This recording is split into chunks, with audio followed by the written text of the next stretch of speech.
Well, it's funny the things you remember as a kid, but I was about 8 years old. Andrew was a little bit younger than I was. He's my cousin. I remember us playing in the park, and it was a hot summer day, beautiful day. And when we were done playing, we sat down, and like every other kid out there that age, we kind of asked each other what we wanted to be when we grew up. I remember saying, "Oh, I think I want to be a cop." That was a really cool job. And Andrew always wanted to be a fireman, and he always played with trucks and fire trucks. And I have great memories of Andrew at that age.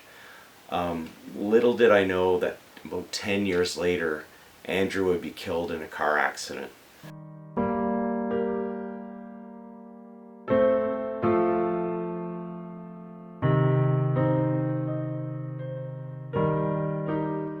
In 2012, 29.1 million people admitted to driving under the influence of alcohol. That's more than the population of Texas. There are many ways you can stop drunk driving, such as never driving after drinking or driving with anyone that's been drinking. You can always call a taxi for them or be the designated driver, or even just stay wherever you are. There's many ways to prevent it. Just don't do it.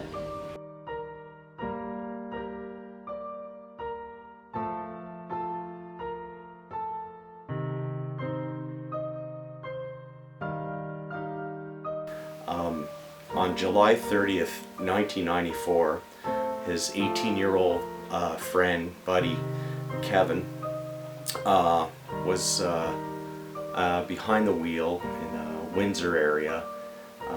There were 4 other people in the car with him, one of which was my cousin Andrew. And they had been drinking. They went out and partied a little bit in the Windsor area. And they were on the back roads, and like most teenagers, probably not paying much attention to the road, but they noticed there was a carload of girls going in the opposite direction. So Kevin did a U-turn and started to chase them down to try and catch up with them. He lost control of the vehicle, and the car slammed into a cement post. It bounced off the post and wrapped around a tree, and 2 of his best buddies were killed in that car accident, and the other 2 were seriously injured. Generally, the young driver is more involved than other drivers. According to the National Highway Traffic Administration, 21 to 34-year-old drivers are involved in approximately 50% of all alcohol-related fatal crashes.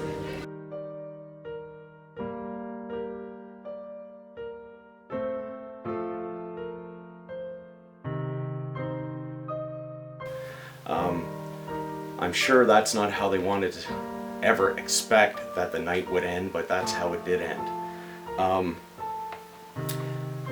Subsequently, the effects of that were that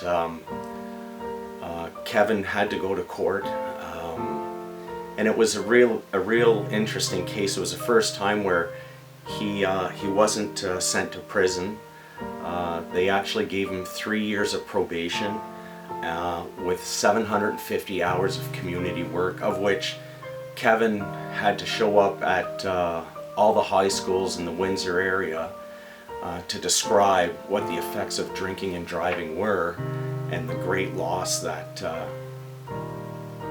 we had that evening.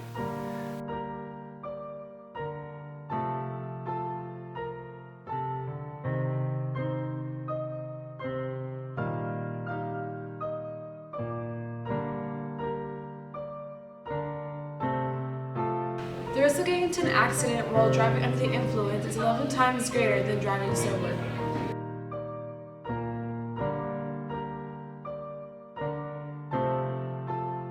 %39 of total traffic fatalities are caused by drunk driving.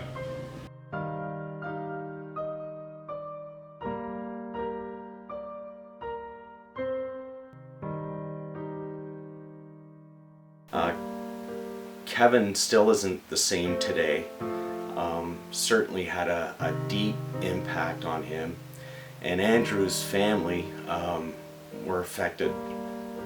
All members of the family were affected by his death, of course, and his dad also went around to the high schools with Kevin, and they covered all the high schools in the area and talked about the effects of drinking or driving under the influence.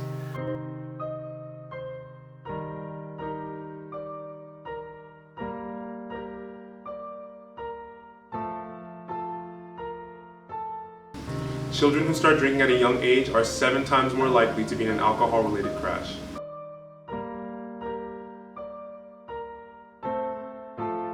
Over 1.2 million drivers were arrested in 2011 for driving under the influence of alcohol or narcotics.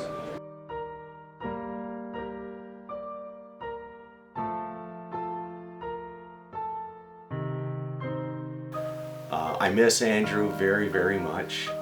It's been 20 years and I still get caught up.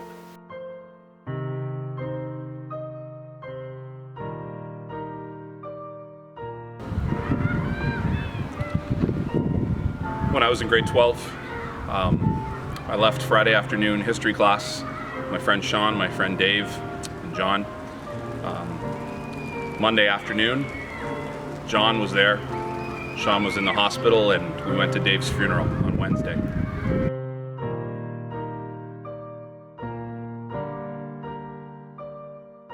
So what I have to say to